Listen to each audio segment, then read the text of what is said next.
I explain rule number 4567 in Colreg. Rule number 4.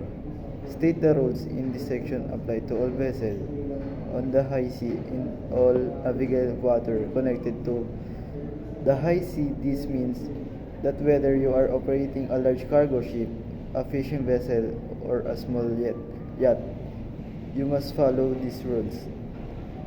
Rule number 5. Required all vessels to maintain a proper lookout at all times. This means using sight, hearing, and all available means, including radar if fitted to assist the situation around the vessel.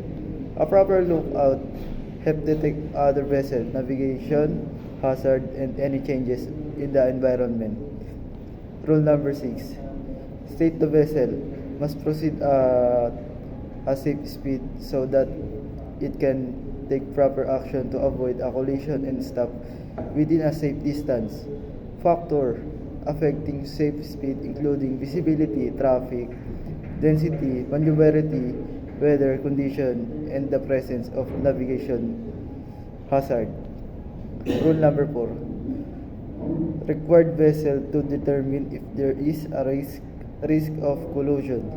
If there is any doubt, the risk is assumed to exceed all available means, including visual observation and radar should be used to assess the risk.